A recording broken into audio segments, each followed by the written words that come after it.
en Jerusalén. Y en el verso 4 dice: y a todo el que haya quedado en cualquier lugar donde more, ayúdenle los hombres de su lugar con plata, oro, bienes y ganados, además de ofrendas voluntarias para la casa de Dios, la cual está en Jerusalén.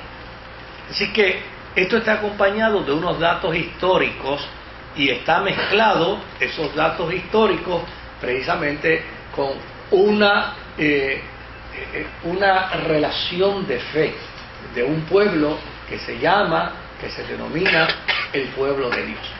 Y desde luego dijimos la semana pasada que las crónicas es la noticia desde el punto de vista imperial, es la noticia desde el punto de vista del protocolo del rey, ¿verdad?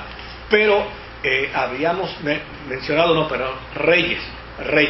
Habíamos dicho que las crónicas era entonces la historia desde la perspectiva puramente de la fe.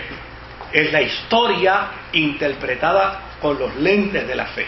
Reyes es la historia tal y como la monarquía la registró.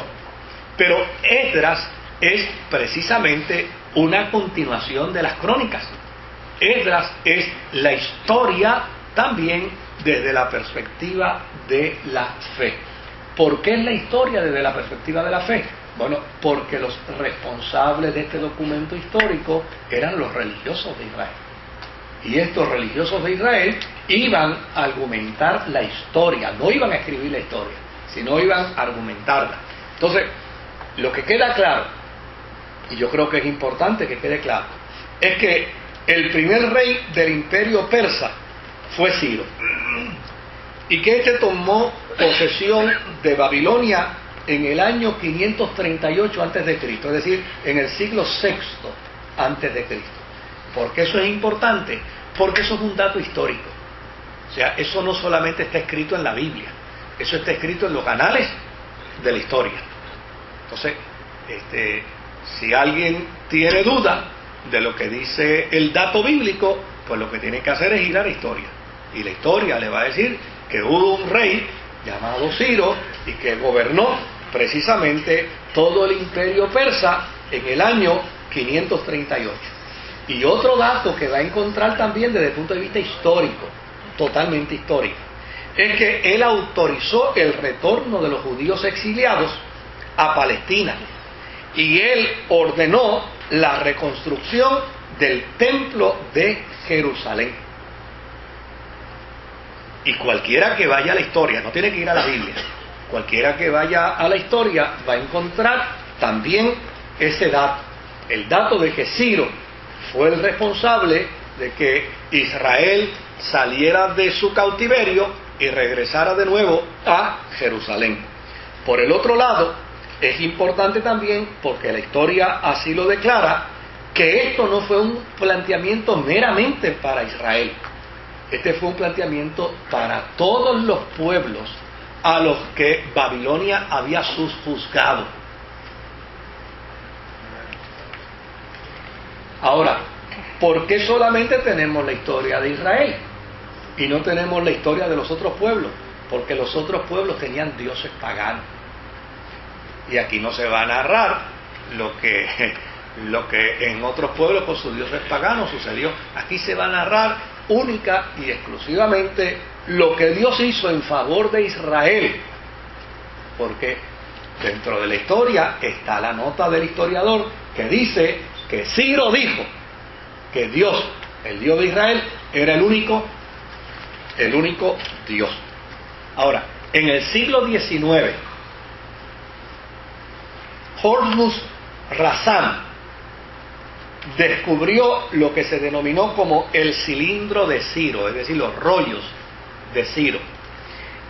Y se encontró dentro de los rollos de Ciro un documento donde estaba plasmado la decisión final que Ciro había tomado con respecto a los pueblos que el imperio babilónico había gobernado y había invadido.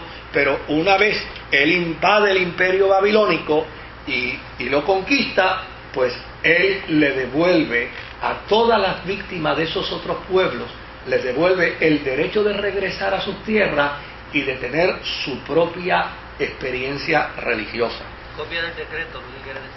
Exactamente. Y se encontró una copia del decreto en el siglo XIX. ¿Qué dice ese decreto? Dice, en cuanto a las ciudades allende el Tigre, cuyos sitios habían sido fundados en la antigüedad, los dioses de ellas los devolví a sus lugares, e hice que se establecieran en sus santuarios eternos.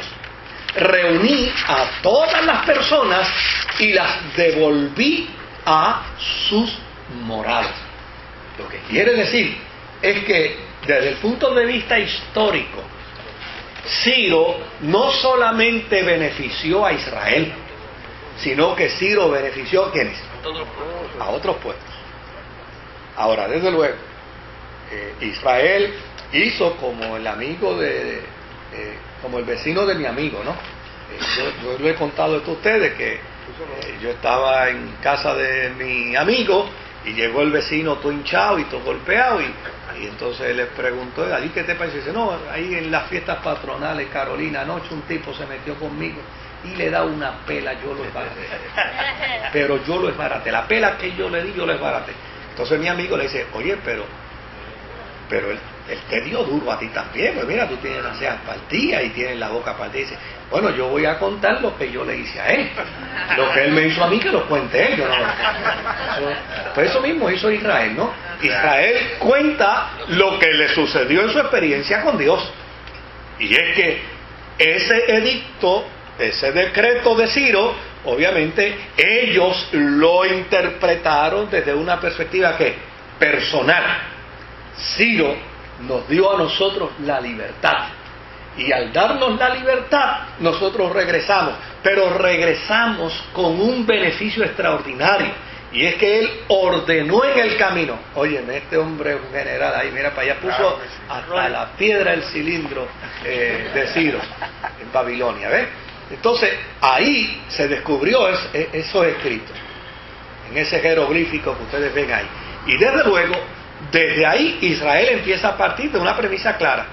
Para nosotros, Dios, el Dios de Israel, movió a Ciro y lo trajo precisamente como su siervo, como su esclavo, para beneficiar a Israel. Así es que ya estamos descubriendo dentro del planteamiento bíblico una serie de datos interesantísimos. Ahora, si vemos Segunda de Crónicas,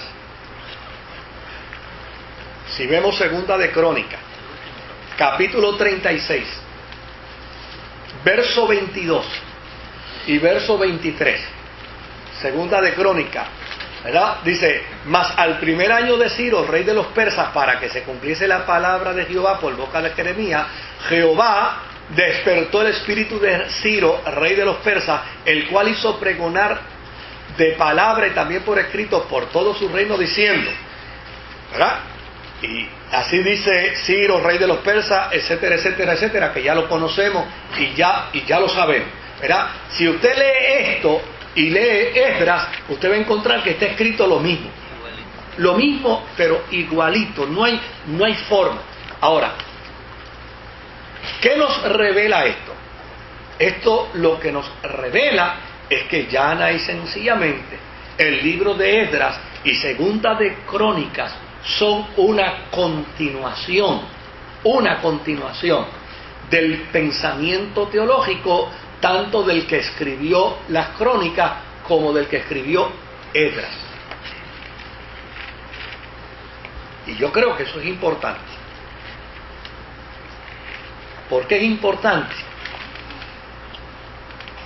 Porque esto prueba que aquí la historia es verídica. La historia es real. Lo único que añade a la historia el comentarista de las crónicas y el comentarista de Esdras es la intervención de Dios. Es decir, cómo interpreta los hechos.